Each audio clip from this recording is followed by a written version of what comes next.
Alright, I know it's a little late for this video, but basically what I'm just going to be doing is giving you a little tour of my Letterboxd, and yeah, we're just going to go through and see all of the movies I watched in 2025 and where they go on the list of how good they are and how bad they are. Also, my Letterboxd will be in the description of this video for anybody who just wants to look at it. Okay, I've seen 19 movies this year, and the one I find the very worst out of all of them, in 19th place, we have Henry Danger the movie. Okay, so looking back at it, this was sort of a mistake. I kind of enjoyed a lot of Henry Danger the movie, just seeing all the characters back and the weird new take they had on it, especially that like weird post-credit scene ending they had. So we'll get back to Henry Danger the movie, but the real movie that I put in last place is a very Jonas Christmas movie.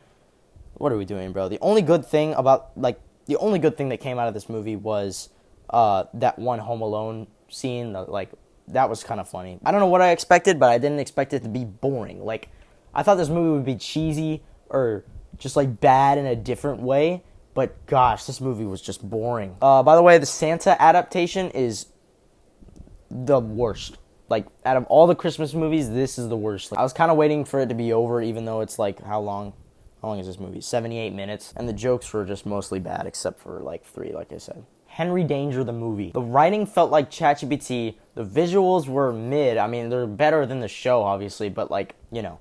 Early on, me and my brother made a bet to see who would laugh the most after we realized how stupid this movie was, and that's just not a good sign. The acting was just like, whatever. It was like, I don't know. Like, obviously, what can you expect from like a Henry Danger movie, but it would be hilarious if I was like so surprised of a masterpiece. Here's where it gets a little tricky. At number 17, I have a Minecraft movie. This movie, I'm not gonna, like, I would be lying if I said this wasn't a lot of fun. For my review, I wrote, what did I just watch? The first 5 minutes of this movie had to be written by AI. You could literally feel it. So that's not a good sign. I did have good theater reactions, though. Like, the kids in my, I don't know. Play the clip.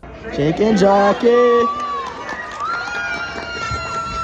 I was laughing throughout this movie just from how bad the dialogue was. Like, yeah, they memed it to oblivion, but, like, there was a lot of stuff in there that was, like, so stupid. I said, I wish they did a little more world building, which they did a lot of, but they didn't show as many animals or items that I would have liked. Alright, so the visuals were so hit or miss. Like, there were some scenes where I was like, whoa, that actually looks really cool. And then there were some scenes where I just had to whisper to my friend next to me and say, like, that's 100% a green screen. Another reason why this is so low is that this movie had so much potential. Like, bro, this could have been so, like, cool. Like, this could have been not like just one spoof or whatever by Napoleon Dynamite director. Like, it could have been actually cool. I ended my review off by saying, was this the worst movie of the year? Yes. And was this the best movie of the year? Also yes. So, like, I don't know, bro. It was just, that was a fever dream. At number 16, I have the newest Pixar movie, Elio. Honestly, pretty mid. There's some things that I found pretty cool, but, like, most of it was pretty mediocre. A lot of it was boring. The animation was really cool and realistic. I can't say that. I literally found, like, 1 or 2 jokes funny. All the rest of them were, like, just not great. They did have some of those wholesome Pixar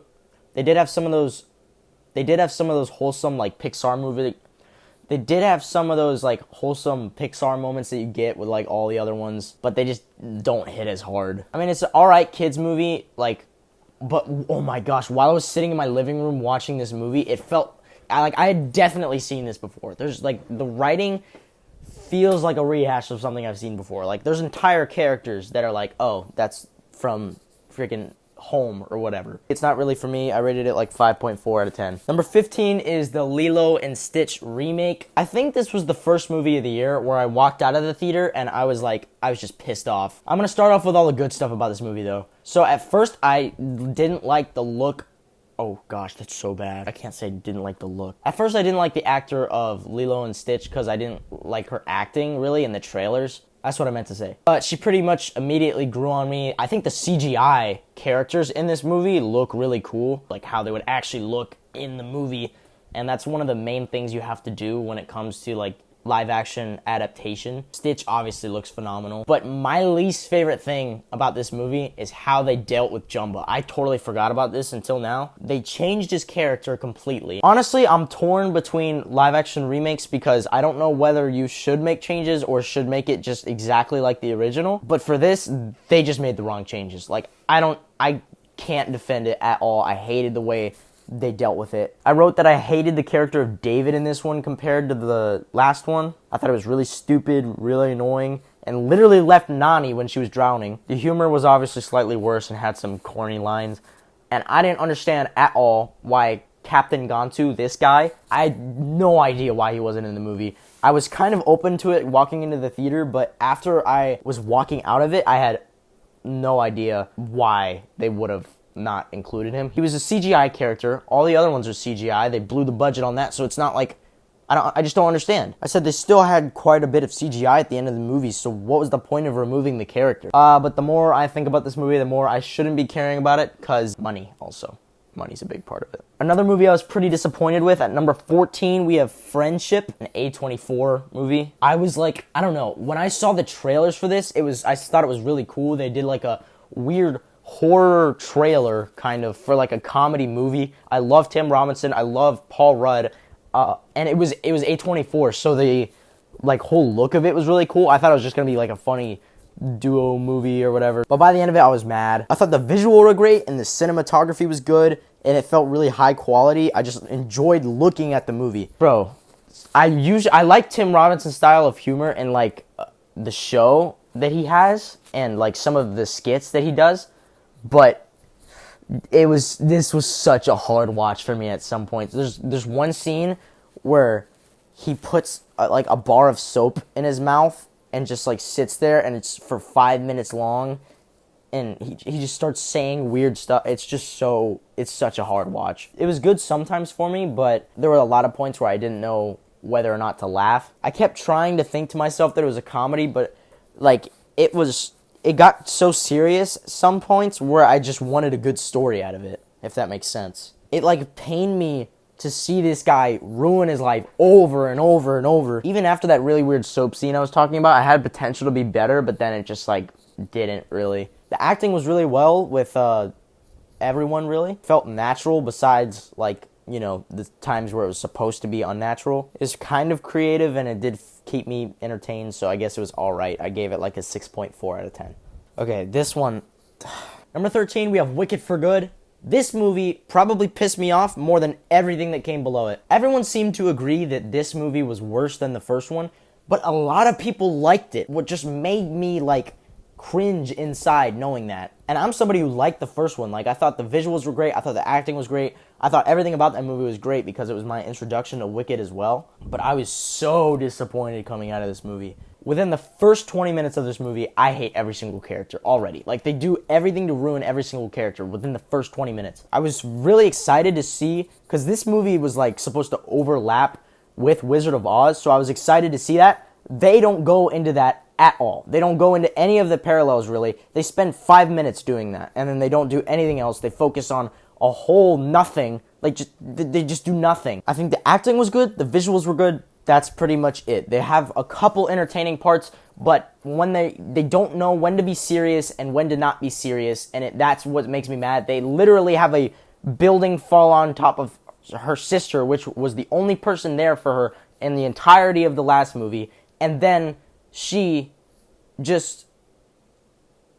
they immediately kind of just brush that off and have a comedic scene 2 minutes later. I think they don't go the right route with all the relationship choices. I don't think they went through the right route with the ending. I think the ending could have been a lot better, even though it was alright. There was like 1 or 2 good songs, and all the other ones were just so not good at all. I prefer all the other songs from the first movie that I did of this one. They over-explained stuff that didn't need to be explained, and then they under-explained stuff that definitely needed to be explained. And then by the end of the movie, Glinda was the only character that I liked, and then I just didn't really like anyone else. Elphaba, their main character, is like my least favorite, which is crazy to think about because like she's your favorite in the first Wicked movie and then they just ruin her. So yeah, that one kind of pissed me off, but I still give it like a 3 star. At number 12, I have Captain America Brave New World.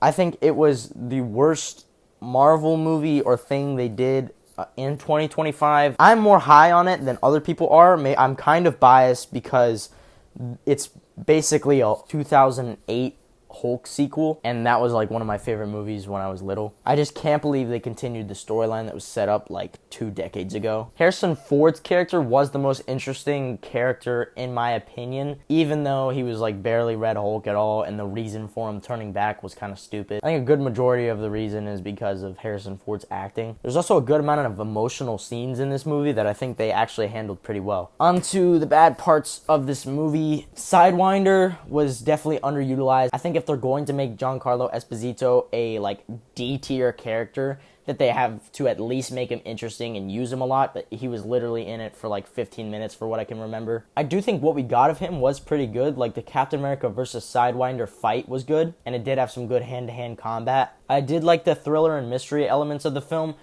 I didn't understand the reshoots. That's my thing. I don't understand why last minute they shied away from all the comic accuracy, but they got scared last minute for this one for some reason. They make the leader looks so ugly, even though the concept art was actually really good. And not only does it look ugly, it just messes up the like continuity of all the other shots, and you can tell it's like really weirdly edited. I don't think it was as bad as people said it was, but it was still like, I don't know, it had some weird tastes in my mouth. Okay, now we're finally onto the movies that I didn't think were mid or anything. I actually enjoyed these films. At number 11, Australians only. At number 11, this is a hot take, but I have Happy Gilmore 2. I actually really like this one. I said, when is everyone going to stop lying and realize how great this movie actually is? It had me laughing even more than the first one. I said it's a great comedy family movie with great jokes and great cameos that actually fit into the story that are funny. Bad Bunny was great in this. Like, that's a good cameo. You won Brett Seeks. The beginning, though, was so shocking, and I honestly didn't like how they made me feel actually sad about it sometimes, and there was, like, really depressing moments. But if you put that aside, like, this is a good comedy movie. I think they did justice to the old one, and I don't really have that much nostalgia attached to the old one, because I watched it, like, a couple weeks or days before Happy Gilmore 2, so I honestly enjoyed this one better than the first one. That's probably the hottest take I have. At number 10, I have Mickey 17...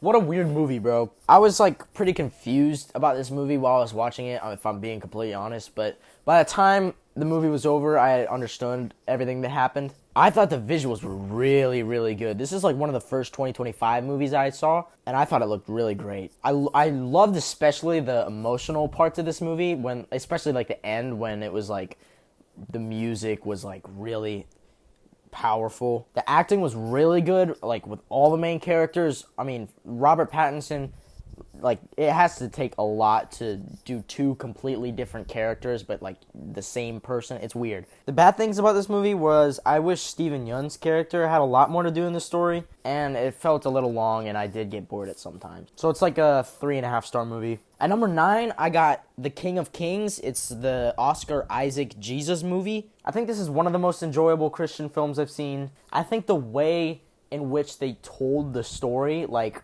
with Charles Dickens and his son, I thought that was a very creative way to do it. But there were times where that got in the way of the actual story itself. I didn't like how the son kept interrupting the story. I felt so jarring and annoying, and it just slightly took me out of it a little bit. We have some of the greatest voice actors of all time. We have Oscar Isaac, Mark Hamill, and Jim Cummings, and I think they all did great in their roles. As for the animation, there were some scenes where it felt slightly cheap or wonky, but the good definitely outweighs the bad. I think the agony in the garden scene looked really stunning, and like the visuals were really cool looking. Overall, it was still pretty good. At number 8, we have the How to Train Your Dragon live-action remake. Believe it or not, this is actually my introduction to How to Train Your Dragon. It's not like that I didn't know what it was before. Obviously, I did. It's just like I haven't seen any of the original movies, which is crazy. I actually felt for these characters. I loved the score. I thought the CGI was phenomenal, even better than Lilo and Stitch. The performances were great, and overall, it's just a fun film. If you think too hard about this movie, then you realize that this movie's kind of useless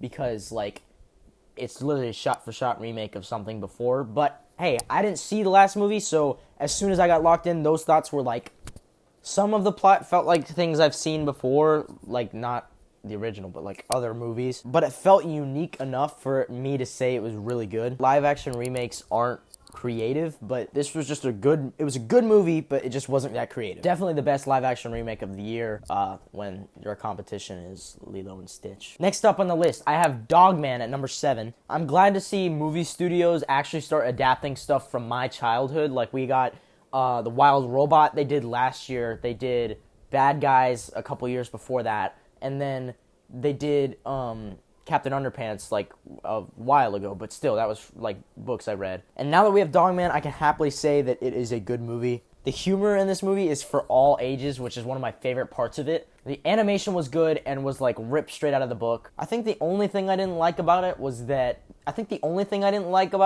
pacing was kind of weird. Like it felt like a bunch of little short mini episodes that were all compiled into one like an hour and a half movie. It's also like you can't think too much about this movie because it's actually so disturbing. Like Dogman was sad about the police officer dying because his head had to be surgically removed and the dog was literally walking around with his body. That was pretty disturbing, and I can't remember them going too far into those like dark parts of it in the books. But if you don't think too hard about that, then you're gonna love it. So that was the best like kids movie of this year. At number 6, I have The Naked Gun. My gosh, this movie was so funny. I watched it with my dad. We were laughing. The amount of jokes in this movie is crazy. There's one like every single 3 seconds. Liam Neeson is obviously a standout, but everyone else also did amazing. This is one of my favorite comedy movies now. The humor is so stupid, but that's kind of my type of humor. It's the best comedy movie of the year, and it's just dumb fun. Like, I don't know. It was so fun to watch this. Moving on to 5th place, we have F1, the movie. Like, this did not have to be good at all. I think this is the most shocking one, like, for everybody. You get Brad Pitt, one of the most famous actors of all time, to star in this film. I didn't see the trailer for this going into it. I didn't know anything about it, really. I just knew people were shocked about it. As for the visuals, I thought the quality, the transitions, and the angles were all great. I think the story was really well written.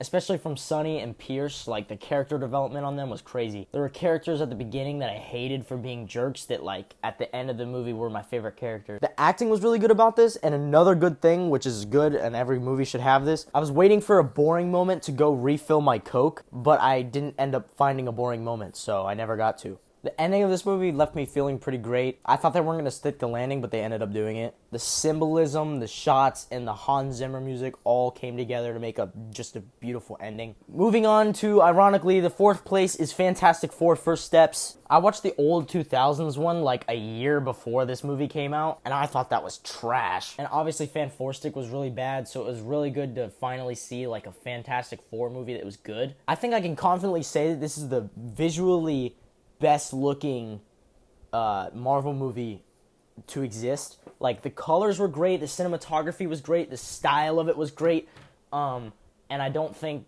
there's another project from Marvel out there that really has that same thing, that really just locks in on all of that. There's a lot of movies out there that are great, and also there's like movies that are Disney style that look really cheap. Like Brave New World was a pretty cheap looking movie.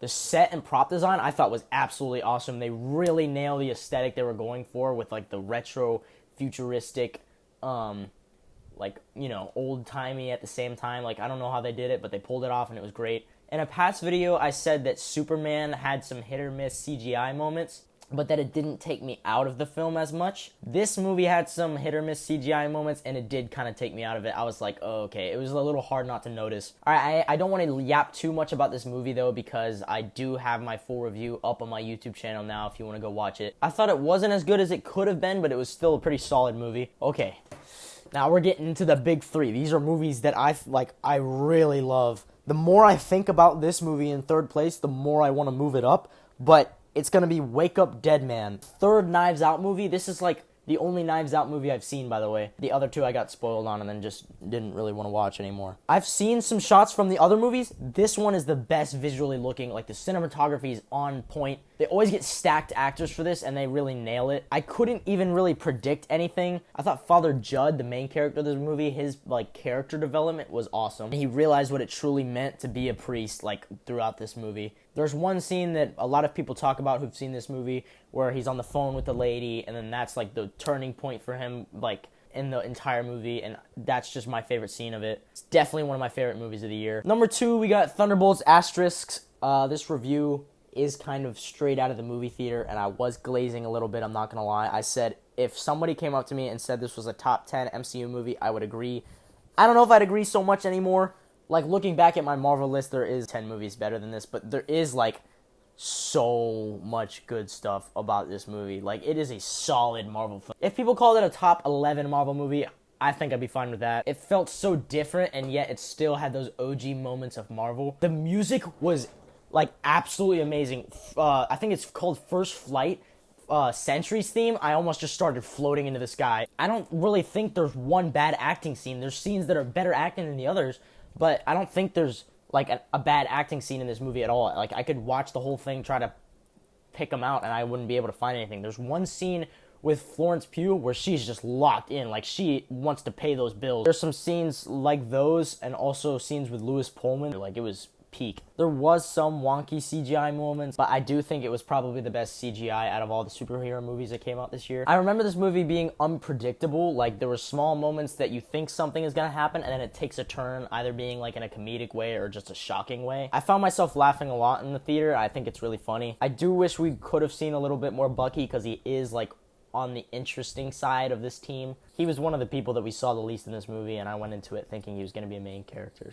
But number one has to be Superman. It was just my favorite movie of 2025. This is my favorite adaptation of Superman so far. I saw all, like, the old Christopher Reeves movies growing up. I saw Man of Steel, and then I'd say probably like 3 years ago I started watching, like, the Superman and Lois show, and this takes the cake. It's my favorite. This movie was very colorful and fun. I understand why people were calling it goofy, but I don't understand why people didn't like it because it was goofy. Superman isn't supposed to be like Homelander or like Omni-Man, and there's a reason why he's wearing trunks in this movie. The thing that this movie does really well, especially compared to all the other Superman movies, is that he has a personality. Like, they give Superman a personality, they give him interests and things he dislikes, they make him more human, which is the whole goal of this film. And I loved seeing that, because, like, he may be an alien, but he's more human than he is an alien, you know what I mean? So he should be treated like a human. I love that they showed how much Clark cared about, like, living things in general, like